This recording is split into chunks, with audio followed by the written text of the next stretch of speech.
What is something you've heard someone say that actually left you speechless? Story 1. Was at a small, awful diner that's gone now. Two older couples were at the next booth over talking about how one couple was trying to sell their house. They were complaining that no one would want to buy it since a black family moved in next door. The other guy said, "It's simple. When you're walking in the yard with potential buyers and you see the neighbor, ask him how the flowers are coming along this year. They'll just assume he's the gardener." Hell, that's messed up. That's asinine. Dare I ask what state this was in? In my great state of Pennsylvania, I live in a community that's almost 50-50 split black and white. It honestly makes me happy, and I thought things were all hunky-dory. Well, I started talking to this old white lady who always sits on his porch with no shirt, baking in the afternoon sun. It's always this type of guy, isn't it? His porch directly faced a side lawn across the street of a home owned by a black guy. We live right next door to the black dude. He was nice. We met him a couple times. He worked for the municipal department, and that's all we know. Well, black dude wasn't great about mowing his lawn. That's okay. We weren't great about ours either. We're all young, working hard outside the home, busy. Old shirtless white guy, remember him? Once proudly told me that he chastised his young black neighbor for neglecting his lawn, calling it there's a word here I can't say. It is the big one, the N-word, lawn. Nope. He said those exact words to his neighbor and was proud of it too. Well, black dude up and left. Just never came back. House became repossessed, grass grew, door got ripped off its hinges, windows smashed, inside of the home filled up with mold. The entire lawn has been dug up and is now a mud pit in attempts to place sump pumps and salvage the home. Work has been moving very slowly. I don't like people. What the hell is wrong with people? And just because of that one word, this guy decides to leave. I don't blame him, but the house becomes in a much bigger state of disrepair than before. Why not help the guy? Maybe he can't work because he's too busy working to mow his lawn. Story 2. I once, during what they call a mental health crisis, called the non-emergency doctor's number at around 3 a.m. After speaking to them for a little while, they said the doctor would call me back. 45 minutes later, I got a call from the doctor. I explained that I was desperate and wasn't sure what I would do if I didn't get help, and that I was so afraid I couldn't make it to a hospital on my own. The new antidepressants I'd been put on were making me hallucinate, and so terrified I hadn't slept in a few days. The doctor replied, "If you can't get to the hospital, that's not our responsibility. You could call an ambulance, but you doing so would be a waste of resources, even if you do plan on unaliving yourself if you can't get immediate help," and hung up the phone. That doctor should have his license revoked. The whole point of being in mental health practice is to keep you alive no matter what that looks like. Please know that you are worth saving. Good luck with your journey. He probably thought it was the hypocritical oath rather than the Hippocratic. Oh man, welcome to the brave new world of dealing with mental health professionals. If you say black, they tell you it's white. If you say help me, they say forget you. If you say non-emergency, they say acute. The weird thing is that if you swore you were fine, she'd have sent the cops to bring you in kicking and screaming. And you wouldn't get out until she says you have been cured. Knowing best is what they get high off of. I have seen some videos of people who are using rideshare, Uber and Lyft drivers as transportation to the hospital, and unfortunately these people in their state aren't the best behaved, and Uber drivers don't have to put up with that. Why deny an ambulance ride if it's going to help? It's impossible to understand. Story 3. Okay, I posted this a couple times before, but to this day, I still have to just sit and think for a minute every time I remember this. It was 2014 or so in college, and I had a statistics class. We worked in groups, and I always had this other girl at the table with me. Didn't have much of an impression of her because we didn't talk much. But randomly, one day, she asked me what I thought of legalizing weed. It took me back because I really hadn't talked to her much up until this point. Plus, it's a loaded question, even if we were in college. All I said back was, "Well, I don't see much wrong with it," and tried to leave it at that. She comes back at me and says, "I definitely think it should be legal because the THC kills off brain cells. So if it's legal, that means more people will smoke it and everyone will get more dumb. Then, because I'll choose not to smoke it, everyone will become dumber than me, and it'll mean I'll become more successful than everyone else." I literally could not respond. I don't think I ever talked to her again, nor did I want to after that.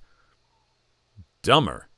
Did she really use the word dumber? The question is, how does she spell dumber?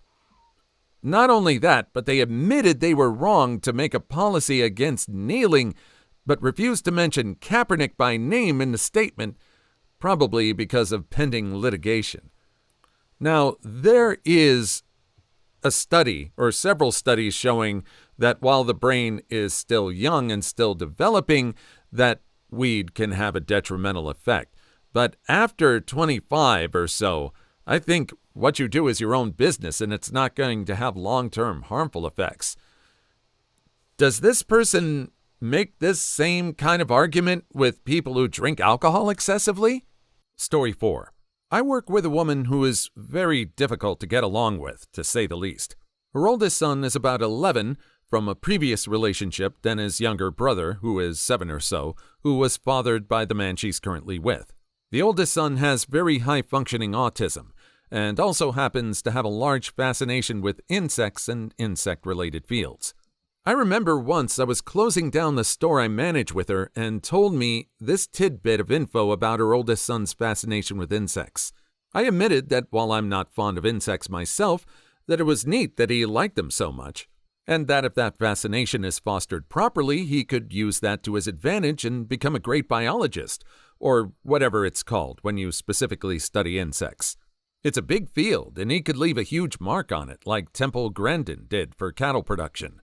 She looked me straight in the face and said, "No, bugs are disgusting and he's weird for liking them so much. His brother likes normal things. Why can't he like normal things?" I almost cried, dudes. I wish this was a "that happened" post, but it's not. She just flat said that stuff to me. Needless to say, I and everyone else at the store I manage really dislikes her. Entomologist. That's the science bug specialist's name. Story 5. Honors chemistry in senior year of high school. Working on our final project, needed to add NaCl to something. Girl spends 10 minutes tearing lots of potentially dangerous chemicals off of the chemical storeroom shelves because she can't find a beaker with NaCl. I point out the box of table salt and say, "Let's use that." She berates me for being so stupid to think to use table salt, except that's literally what she was looking for. I still don't know what to say to that one, except that now she's a surgeon.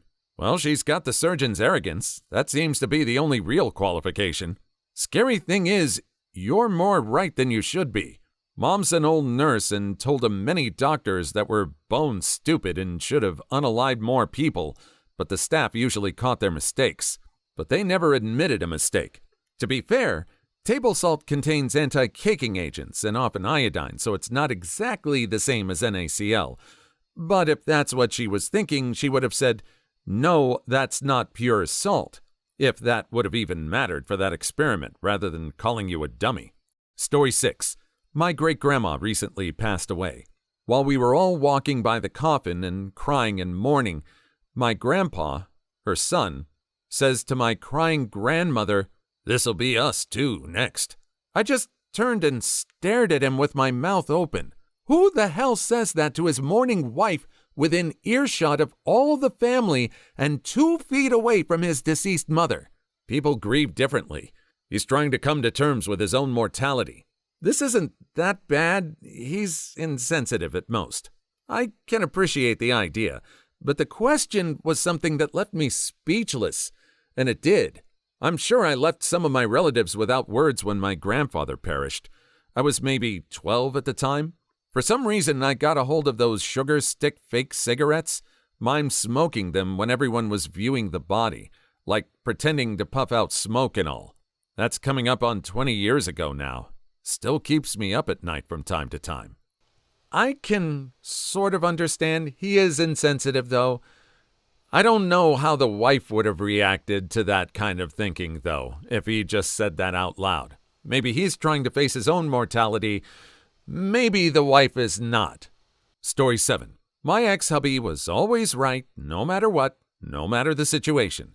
This caused lots of problems for us, and of course, he's now an ex. But I had told the family counselor this, and the counselor did not quite believe me. She suggested that I might be exaggerating just a little bit. That was in a private session. The next time we were in a couples session, I asked my ex point blank, in the 15 years we've been together, do you think it might be possible that you were wrong about something? His response was, since I always use logic to reason out an answer, I highly doubt I've ever been wrong. It was validating seeing the counselor's eyes pop out of her head, and then she spent the rest of our session trying to argue that nobody is 100% right 100% of the time. Yeah, my dear, feel my pain. Thank you. The marriage is over. Moving on. Story 8. Can't you get over it already? It's not like it's your mom or dad. You need to learn how to quit making everything about you and realize that I have problems too. An ex, angry that I canceled date night to go to the hospital while my grandpa was expiring. Edit. Clarifying that X and I are both dudes. Quit making everything about you and realize that I have problems too? Oh my deity, the irony. If there's one person who makes everything about themselves without acknowledging other people's problems, it's definitely the guy yelling at his boyfriend because he thinks some date night is more important than his expiring grandfather. The irony gets better and more terrifying. He was in school for psychology, and his dream job was trauma therapist. That doesn't even surprise me. The biggest jerkwad I know is in school to be a substance abuse counselor. Story 9.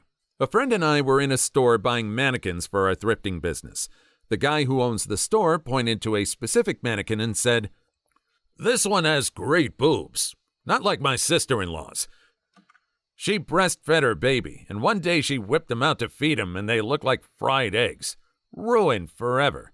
My wife is in her 70s, and she has perky little boobs because she didn't breastfeed our kids."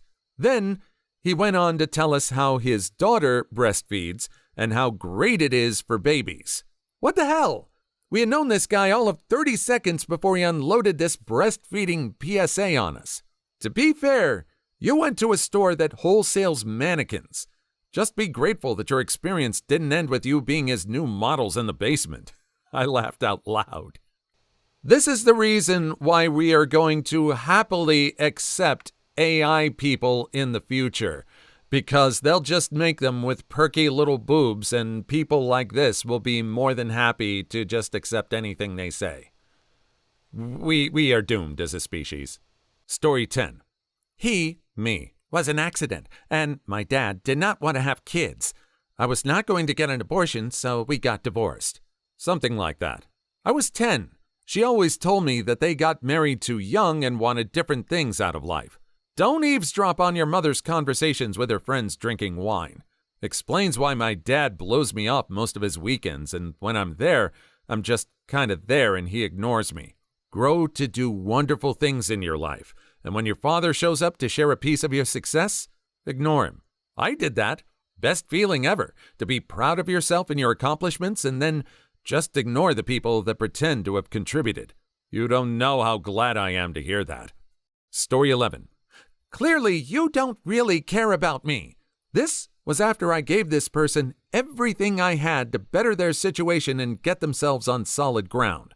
thousands of dollars for this and that, hours, days, and weeks of my time. All my energy and effort went into helping them out until I got to a point where I had nothing left to give and told them no about one thing after saying yes and giving them whatever they wanted for months before that point. None of what I'd done mattered or even happened as far as they were concerned at that point. All they saw was me saying no, and that was enough to completely turn on me and treat me like I don't even exist. Story 12. Let me guess.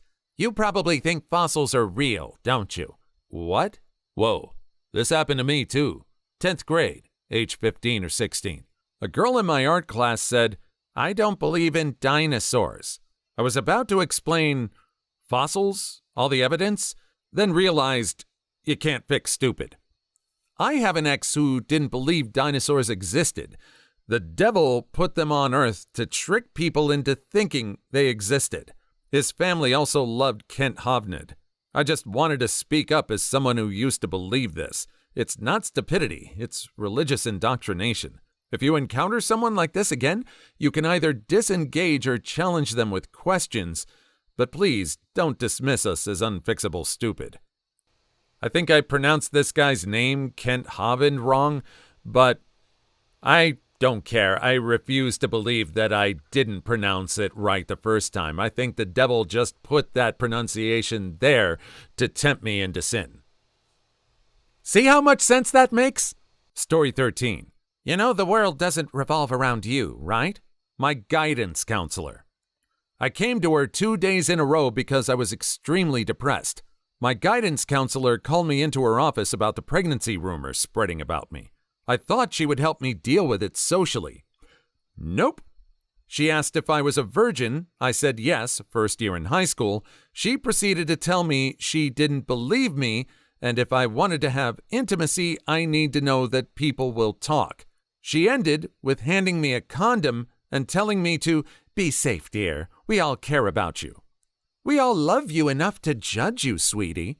Story 14. This happened around a decade ago at a work Christmas party, when entirely unprovoked, one of my colleagues said, "My little boy really likes to go to Seaside Town because there's no black people there," and didn't see anything wrong with what she said or why we were asking her why she said it.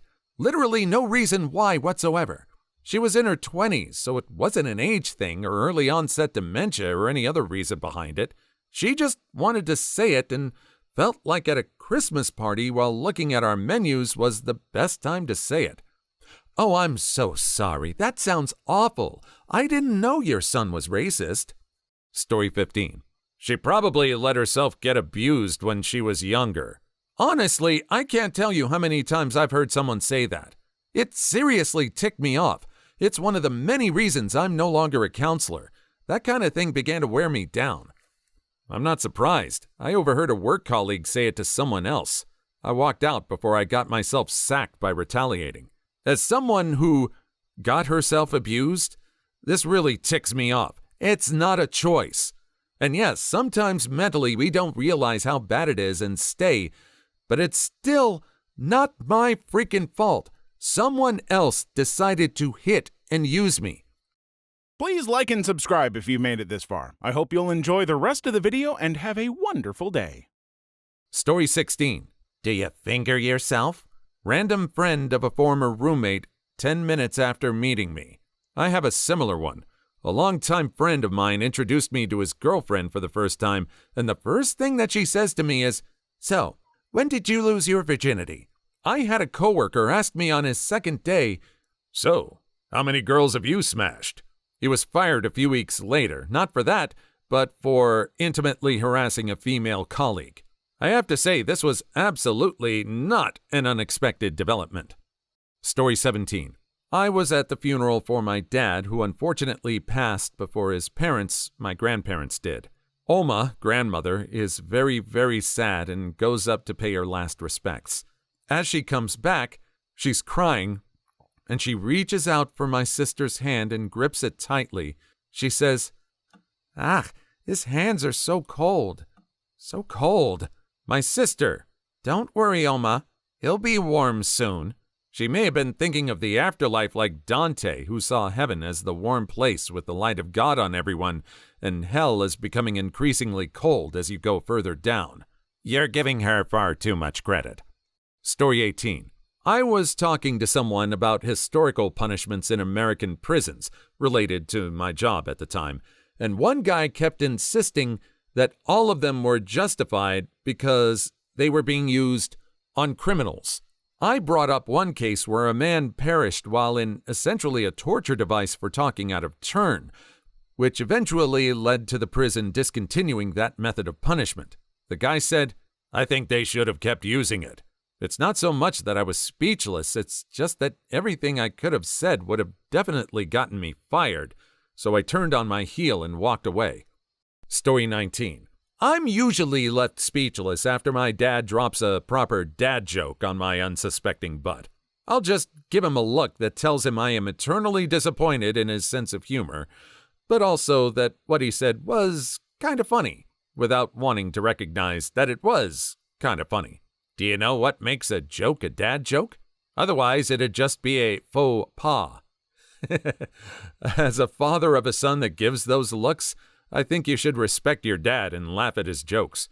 It hurts when the product of your union of love thinks you're not funny. Story 20. I used to have a friend with whom I had a 3-hour-long discussion about physics-related questions when he asked me. The questions all revolved around gravity in some way. At first, I thought he was genuinely interested in this topic. After 2.5 hours, I suddenly found myself Googling papers that discussed gravitational waves and stuff like that. Goes way over my head. So by then, I got suspicious and asked him that if he wasn't willing to accept my answer, what would he think the answer is then? Flat Earth. I blocked his butt. Story 21. I was having a debate with my cousin on feminism and women's rights. After stating my facts and showing him articles as sources, his response was, "Well, if it all sucked so much, why didn't women do anything about it?" I was once arguing with a second cousin who's a hardcore MRA, and he kept saying that men have always been the oppressed ones because they had to live through wars, plagues, famines, and other historical hardships, as if those things didn't directly impact women too. It's like he believed that women were a recent invention. Story 22. Babe, you know how much I love you, so don't be mad, but I've been sleeping with your cousin for a while, and we're in love, and I'm gonna need you to support me on this. Also, if her husband calls, tell him she's with you. Needless to say, the speechless portion didn't last too long. Went to mention this was months ago, and the situation has been handled. They are both non-existent to me. They're both non-existent to me? Oh my deity, what the hell to me?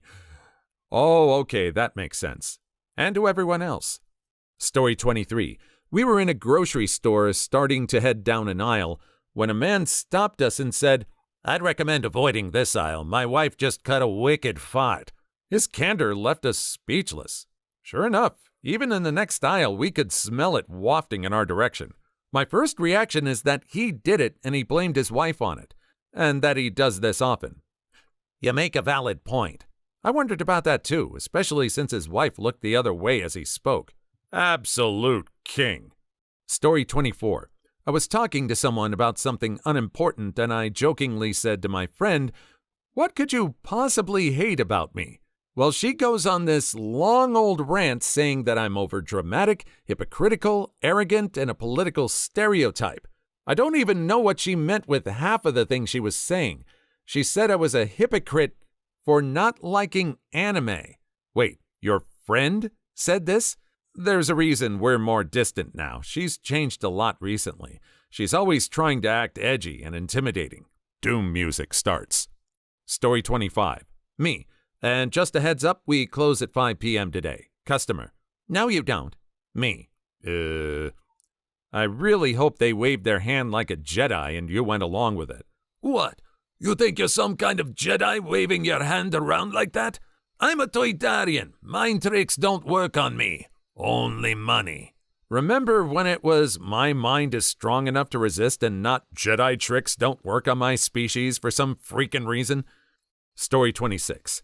I like girls so thin they look anorexic. Like I want to see their ribs when I bend them over. Edited to add, have your preference by all means, but man, that guy was disgusting. Yeah, people can have their preferences, but that's definitely not mine. It probably wouldn't have been so bad if he wasn't a raging misogynist party boy, but, you know, he was. Never before have I stood up and left a room so abruptly. Sir, this is a Wendy's. Story 27. You can't email me the document. I need you to fax it to me because it has to be original.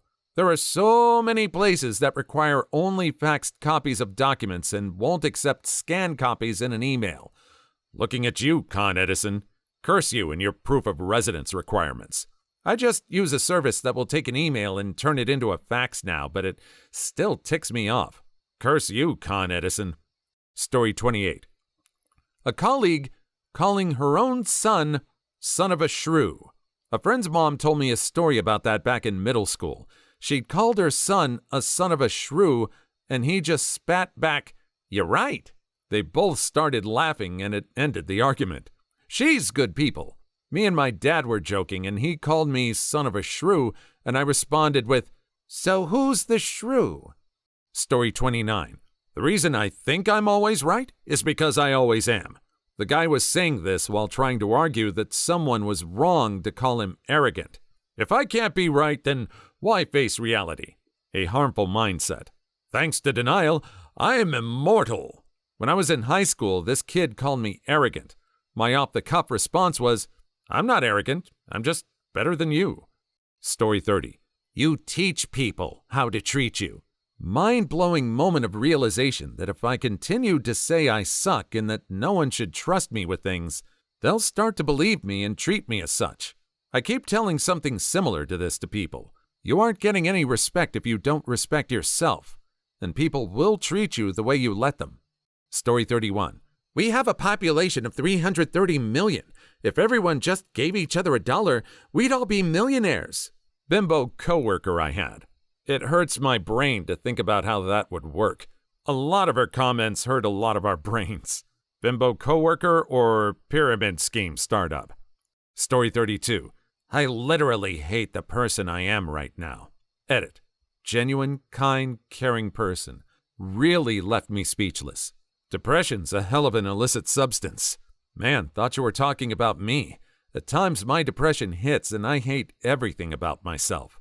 I feel like I'm not a good enough mom or wife. Story 33. At a tournament where a player got 3 complaints lodged against himself for offensive behavior, told me, the judge, that it was my fault that they couldn't take a joke. Yes, you heard that right. He blamed the judges for other players getting offended. Story 34. Looking at your phone at work is the same thing as showing up to work drunk or on illicit substances. Time thief! Time thief! Time theft is real.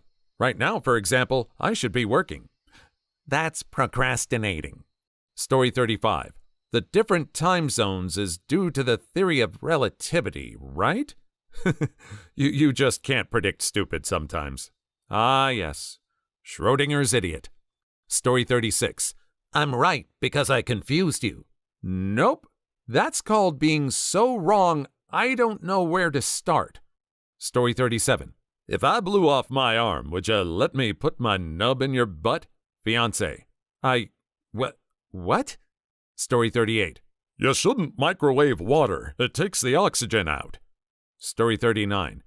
I'm not a conspiracy theorist. I'm a conspiracy realist. Please leave your story in the comments. I would love to make a video on them in the future. Also, don't forget to like and subscribe.